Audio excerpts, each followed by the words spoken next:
बिस्मिल्लाहिर्रहमानिर्रहीम, अस्सलाम वालेकुम। इस वीडियो में मैं एमडी कैट को लेके दो जो पॉलिसीज़ हैं उनके हवाले से बात करूंगा। एक पीएमडीसी की तरफ से रिसेंटली अनाउंस्ड पॉलिसी है डोमिसाइल बेस्ड रिस्ट्रिक्शन की, जो 2025 एमडी कैट पर लागू होगी। और सेकेंडली मैं बात करूंगा 3 ईयर वैलिडिटी पॉलिसी, यानी एमडी कैट जो है वो 3 साल के लिए वैलिड है। ये पहले से चली आ रही है और यही पॉलिसी अभी एमडी कैट 2025 में भी वैलिड रहेगी। मैं आपको ये बताऊंगा कि डोमिसाइल बेस्ड रिस्ट्रिक्शन का कितना सारा इम्पैक्ट आएगा, वो असल में है क्या। सेकेंडली मैं आपको ये बताऊंगा कि 3 ईयर वैलिडिटी पॉलिसी कितना और किस कदर नुकसानदेह है। और लास्टली मैं आपको ये भी बताऊंगा कि हम इस सारी चीज़ को लेकर हम आगे क्या करेंगे और हमें क्या स्टेप्स लेने के और हम किस तरह से करेंगे। तो इस वीडियो को आप एंड तक देखिए अगर आपको ये सारी बात समझनी है। तो सबसे पहली बात यह है कि जो डोमिसाइल बेस्ड रिस्ट्रिक्शन है, यानी आप जिस प्रोविंस का आपका डोमिसाइल है आपने एमडी कैट वहीं का देना है, ये अनाउंस किया गया है। साथ ही एक और अनाउंसमेंट हुई है, वो ये है कि अब पीएमडीसी अपना एक सेंट्रलाइज्ड क्वेश्चन बैंक बनाएगा 2000 एमसीक्यूज़ का, और तमाम प्रोविंसेस की जो कंडक्टिंग यूनिवर्सिटीज़ हैं वो अपना अपना जो पेपर बनाएंगी एमडी कैट का, वो उसी एक क्वेश्चन बैंक के अंदर से बनाएंगी। अब अगर ये क्वेश्चन बैंक वाली बात को हम साइड पे रख देते तो प्रोविंशियल रिस्ट्रिक्शंस के बहुत ज़्यादा उसका नुकसान बहुत ज़्यादा होता है स्टूडेंट्स को। लेकिन अगर ये सेंट्रलाइज्ड क्वेश्चन बैंक अच्छे तरीके से बनाते हैं और कंडक्टिंग यूनिवर्सिटीज़ इसी से अगर अपने पेपर बनाती हैं, और ऐसे ही होना चाहिए और ऐसे ही होगा, आई होप सो, तो उस सूरत में जो प्रोविंशियल रिस्ट्रिक्शन है उसका एज सच कोई ख़ास इम्पैक्ट होगा नहीं।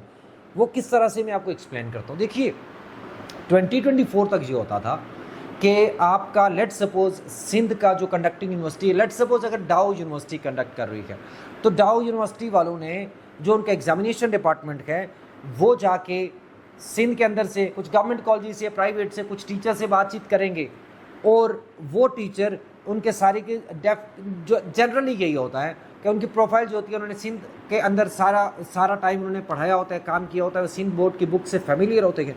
उनको कहा जाएगा कि आप हमें क्वेश्चन बैंक बना के दे दें, जैसा कि पहले हुआ। और 2024 में जब जो केस हुआ सिंध हाई कोर्ट में, तो उसके अंदर ये सारी की सारी कहानी जिस तरह से मैं आपको बता रहा हूँ मोर और लेस इसी तरह से सुनाई गई एग्जामिनेशन डिपार्टमेंट की तरफ से। तो अब वहाँ जो टीचर्स होते हैं वो नॉर्मली क्वेश्चन बैंक बनाते हैं। क्वेश्चन बैंक कितना होता है ये भी बड़ी अजीब सी बात है। बहरहाल मेरा ख्याल है सिंध के अंदर कुछ 350 या 400 एमसीक्यूज टोटल क्वेश्चन बैंक था, और उनके अंदर से जो डाउ यूनिवर्सिटी कंडक्टिंग यूनिवर्सिटी है, कोई भी यूनिवर्सिटी है, जैसे पंजाब में यूएचएस है, उन्होंने अपना एक पेपर बना हुआ है। ठीक, अब पंजाब के अंदर भी इसी तरह, जैसे सिंध का मैंने एग्जांपल दी, पंजाब के अंदर भी कंडक्टिंग जैसे यूएचएस यूनिवर्सिटी है, तो उन्होंने क्या करना है, पंजाब के अंदर से कुछ टीचर से अपने क्वेश्चन बनवाने हैं और उस क्वेश्चन बैंक के अंदर से पेपर बनना है। अब जब इस तरह की प्रैक्टिस चल रही थी तो वो जो टीचर्स, वो लोग जो क्वेश्चन बैंक बना रहे होते थे, वो क्योंकि एक पर्टिकुलर प्रोविंस से हैं, तो इसलिए उन्होंने ऑब्वियसली अपने सूबे के बुक्स को देखना है और उन्हीं की वही प्रायोरिटी होती थी। तो ज़्यादातर चीज़ें ऐसी होती थी जो कि उसी प्रोविंस को फोकस करती थी। अब ये है कि जो आपका सेंट्रलाइज्ड क्वेश्चन बैंक बनेगा, होना तो ये चाहिए, बेशक ये नेशनल लेवल का एमडी कैट नहीं है, प्रोविंशियल है, होना ये चाहिए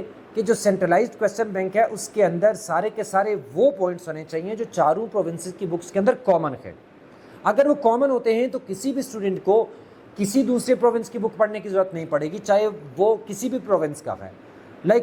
वो क्योंकि वो जो कॉमन जो पॉइंट्स है सारे के सारे क्वेश्चन बैंक के अंदर वो होंगे, तो उन्हीं के अंदर से क्वेश्चन पेपर बनेगा।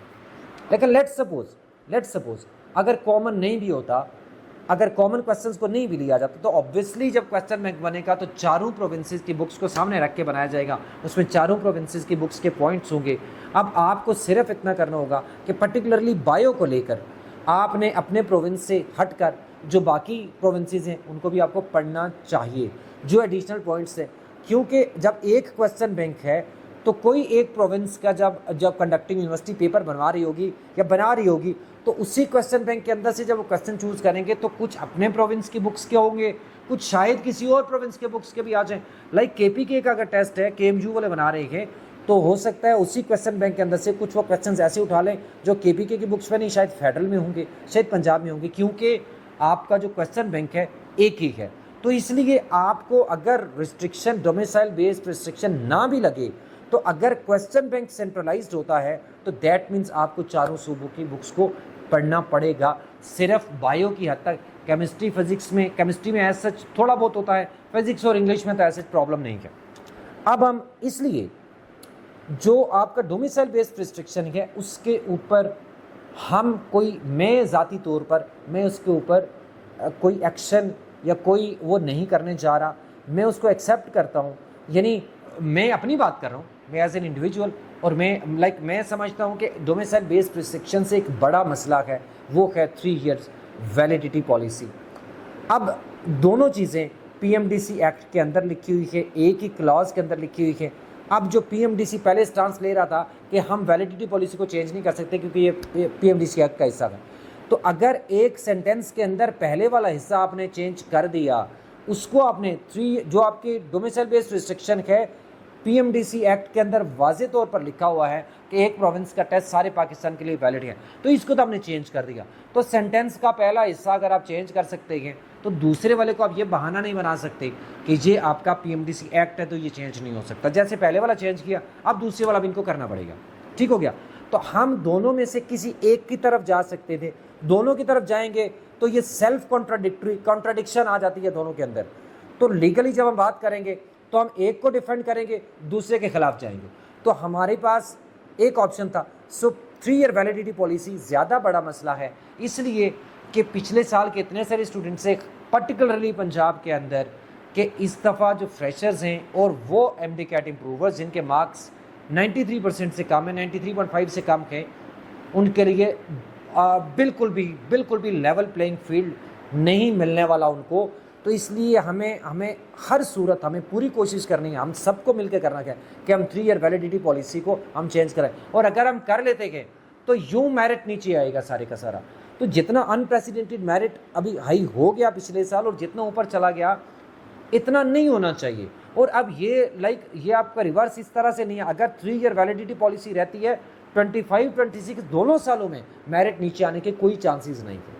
तो इसलिए इसको ख़त्म कराना है हमें, और हमें कोशिश करनी है इसके लिए जिस तरह से भी हम कर सके। अभी हम करने क्या जा रहे हैं, आखिरी बात, हम सबसे पहले ये करेंगे कि मैं इस डिस्क्रिप्शन में, वीडियो के डिस्क्रिप्शन में अपना व्हाट्सएप चैनल का मैं एक लिंक शेयर कर रहा हूँ, तो आप लोग अपना वो व्हाट्सएप चैनल आप लोग ज्वाइन कर लीजिए। सेकेंडली हम ये करेंगे कि इस संडे को, कमिंग संडे, टेंटेटिव डेट है, उससे एक आध दिन आगे पीछे भी हो सकता है, बट हम कोशिश करेंगे कि जो ये संडे है इसको हम पेरेंट्स और स्टूडेंट्स की ऑनलाइन मीटिंग करें। टाइम मैं इस चैनल के ऊपर अनाउंस कर दूंगा। हम ऑनलाइन मीटिंग करेंगे, सबके इनपुट लेंगे, पेरेंट्स की भी। There are so many students and parents पूरे पंजाब से, इवन केपीके से मेरे साथ कांटेक्ट में हैं बहुत सारे लोग। स्टिल हम एक ओपन फोरम रखेंगे सबके लिए, और हम मशवरा करेंगे, हम मीटिंग करेंगे, हम डिस्कस करेंगे, और उसके बाद आगे की जो आगे का जो लाहे अमल है वो तय करेंगे। और हम उस पर बहुत ज़्यादा टाइम अभी ले नहीं सकते बिकॉज ऑलरेडी हम लेट हो चुके हैं, और हमें उसके फौरी तौर पर मुझे लगता ये है कि उसके बाद हमें कोर्ट में जाना पड़ेगा। अब हम प्रोटेस्ट की तरफ जा सकते हैं, प्रेस कॉन्फ्रेंस करेंगे, बाकी चीज़ें जो भी करेंगे, लेकिन हम उसके फौरी बाद जो भी हमारी स्ट्रेटेजी फाइनल होती है हम उसको इम्प्लीमेंट करेंगे। और मुझे लगता ये है कि हमें जाना पड़ेगा कोर्ट की तरफ, मुअज़्ज़ज़ अदालत जो है हमारी, हम उसकी तरफ जाएंगे और हम एक केस करेंगे, हम पिटीशन करेंगे, और हम जाके इस जो 3 year वैलिडिटी पॉलिसी है इसको चैलेंज करेंगे। किस बेसिस पे चैलेंज करेंगे? सबसे बुनियादी बात ये है कि ये एक डिस्क्रिमिनेटरी पॉलिसी है। इससे आपके जो फ्रेशर्स हैं और जो इम्प्रूवर्स भी हैं, उनके लिए, उनके साथ बहुत सारी डिस्क्रिमिनेशन हो रही है। पिछला टेस्ट आपने लिया 200 MCQs का, सिलेबस कुछ और था। ये टेस्ट आप ले रहे हैं 180 MCQs का, सिलेबस कुछ और है। उसका डिफ़िकल्टी लेवल, इसका डिफ़िकल्टी लेवल कभी बराबर नहीं हो सकता। तो दोनों को, एक को उस आसान टेस्ट की बेसिस पर आप एडमिशन दे देते हैं, और एक बच्चा जो इस मुश्किल टेस्ट में बहुत अच्छे स्कोर अगर उस तरह से नहीं भी कर सकता, मुश्किल टेस्ट है इसकी वजह से अगर वो नहीं कर सकता तो वो रह जाता है। तो मेरा ख्याल है ये अनफेयर होगा। तो डिस्क्रिमिनेशन है दुनिया के किसी कानून के तहत, दुनिया के अंदर किसी कानून के तहत भी कोई भी अदालत, कोई भी कानून आपको डिस्क्रिमिनेशन की इजाज़त नहीं देता। कोई भी ऐसी पॉलिसी, कोई भी ऐसा कानून नहीं बन सकता जिससे किसी एक ग्रुप को फ़ायदा हो और किसी एक दूसरे ग्रुप को नुकसान हो। तो ये पॉलिसी ऐसी है जिससे क्लियर कट जो है ये डिस्क्रिमिनेशन हो रही है। और इंशाल्लाह इस पॉइंट को लेकर हम इसको जाके चैलेंज करेंगे और हम नतीजा ऑब्वियसली अल्लाह पे छोड़ेंगे। इंशाल्लाह अल्लाह हमारी मदद करेगा। तो आप लोग ये वीडियो चाहे ये भी शेयर करिए सबके साथ और जो चैनल का लिंक दिया उसको ज्वाइन कर लीजिए। बाकी इंशाल्लाह लेट्स होप कि तमाम स्टूडेंट्स के लिए जो भी एमडी कैट एस्पिरेंट्स हैं जो 2025 के सब के लिए अल्लाह बहुत बेहतर करे। Thank you so much.